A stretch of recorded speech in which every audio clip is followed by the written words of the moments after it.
Picture this. You're walking along a pristine beach when suddenly the ground beneath your feet starts trembling. The ocean pulls back like it's taking a massive breath, and then everything you've ever known gets swallowed by waves taller than skyscrapers. This isn't just a nightmare scenario.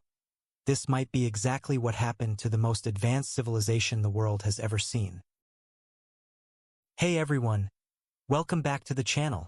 I'm absolutely obsessed with today's topic because we're talking about Atlantis, not just the fairy tale version, but the real scientific theories about why an entire civilization could vanish in less than 24 hours.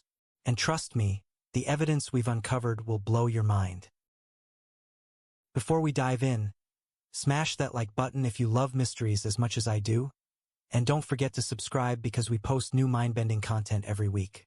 Now, let's talk about the night that changed everything. The night an empire that took thousands of years to build was erased from existence. Most people think Atlantis is just a myth, right? Wrong. The story actually comes from Plato, one of history's most serious philosophers. This guy wasn't writing fantasy novels. He was documenting what he believed to be historical fact. Around 360 BCE, Plato wrote about conversations his ancestor Solon had with Egyptian priests who kept detailed records going back thousands of years. Here's where it gets fascinating. These priests described a civilization that existed 9,000 years before Plato's time. We're talking about a society that flourished when most of humanity was still figuring out basic agriculture. Yet according to these records, Atlantis had already mastered engineering, navigation, and city planning on a scale that wouldn't be seen again for millennia.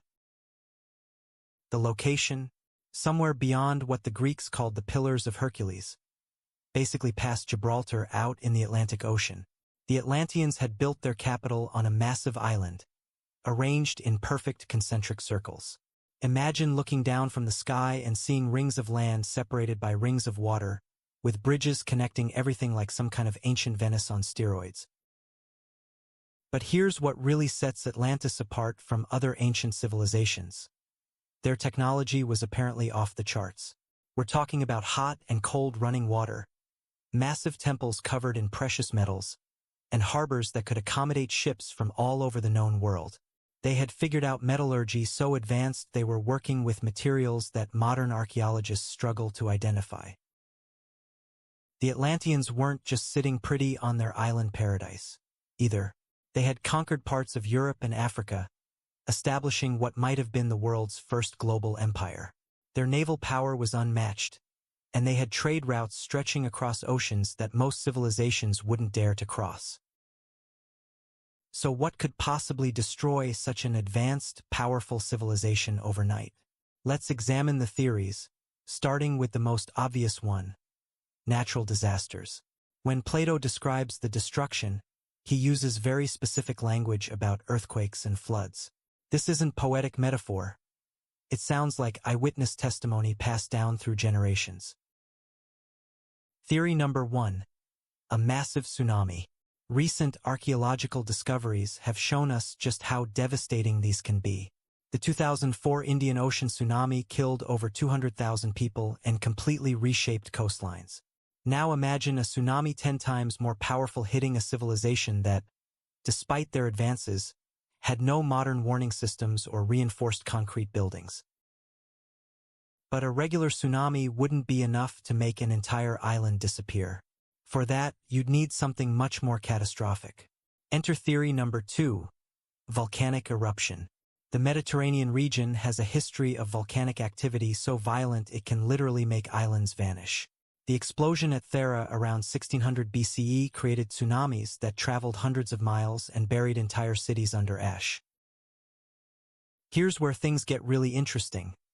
Some researchers believe Atlantis might have been built on or near a volcanic hotspot. Think about it, the concentric circle design could have been built around a volcanic crater or caldera. The Atlanteans might have been living literally on top of the force that would eventually destroy them. Theory number 3 takes us into even more dramatic territory: asteroid impact. We know that asteroid strikes have caused mass extinctions before, and a large enough space rock hitting the ocean could create tsunamis that would make every disaster movie look like a gentle splash. The impact could also trigger volcanic activity and earthquakes simultaneously. But here's something most people don't consider. What if the Atlanteans knew their destruction was coming? Ancient texts suggest they were skilled astronomers.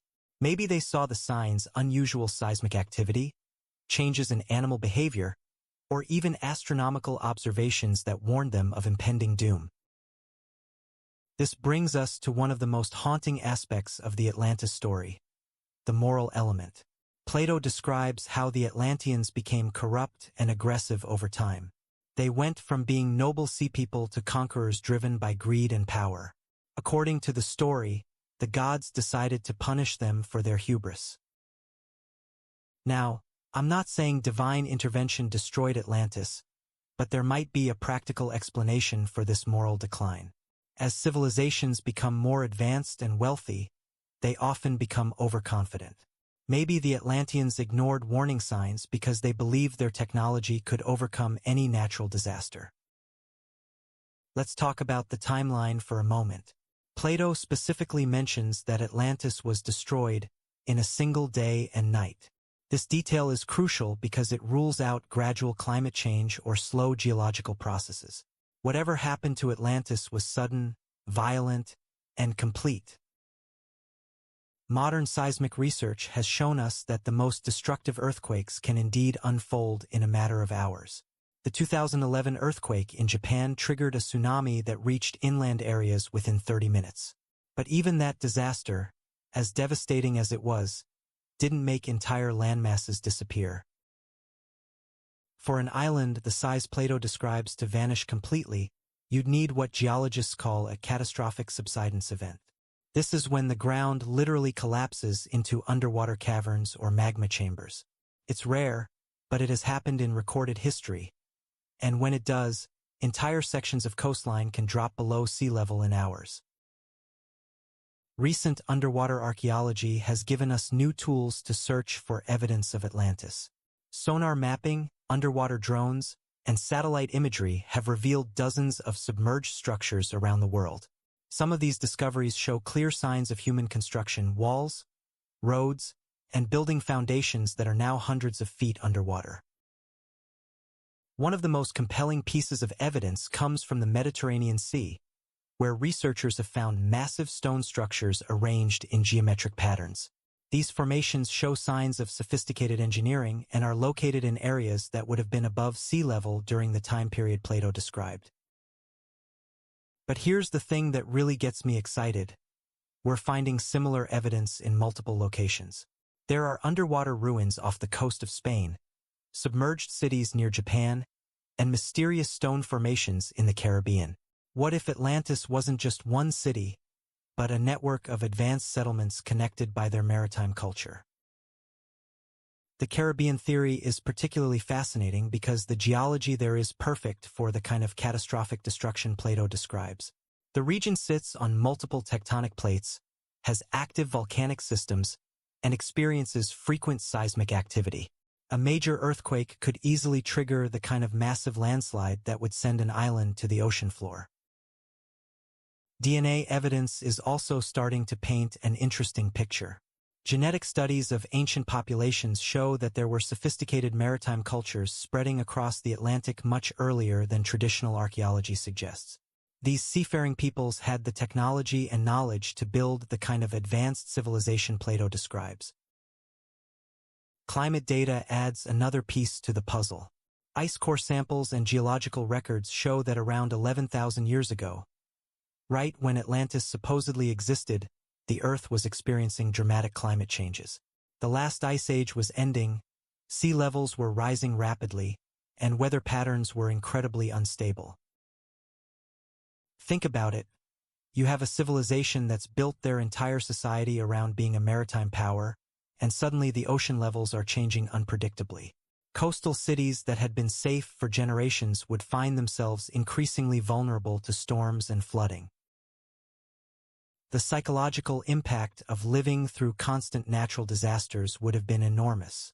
Maybe the moral decline Plato describes wasn't about divine punishment, but about a society under incredible stress.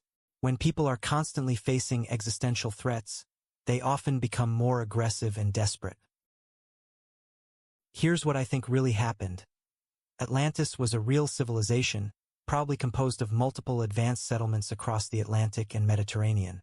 They were maritime experts who built their cities in geologically active areas because those locations offered advantages like fertile volcanic soil and natural harbors. When the perfect storm of geological events occurred, maybe an earthquake triggering volcanic eruptions and massive tsunamis, these coastal civilizations were wiped out almost simultaneously. The survivors scattered to other parts of the world, carrying with them stories of their lost homeland that eventually reached Egyptian priests and, through them, Plato. The truth about Atlantis might be even more incredible than the myth. Instead of one magical city, we might be looking at evidence of humanity's first attempt at building a global maritime civilization, one that came tantalizingly close to succeeding before being destroyed by forces beyond their control. And who knows, maybe someday soon, advancing underwater archaeology will finally give us the proof we've been searching for. Until then, the mystery continues to captivate us, reminding us that even the mightiest civilizations can disappear in a single, catastrophic night. Maybe we haven't found Atlantis yet, not because it never existed, but because we've only just started asking the right questions. What do you think? Let us know in the comments.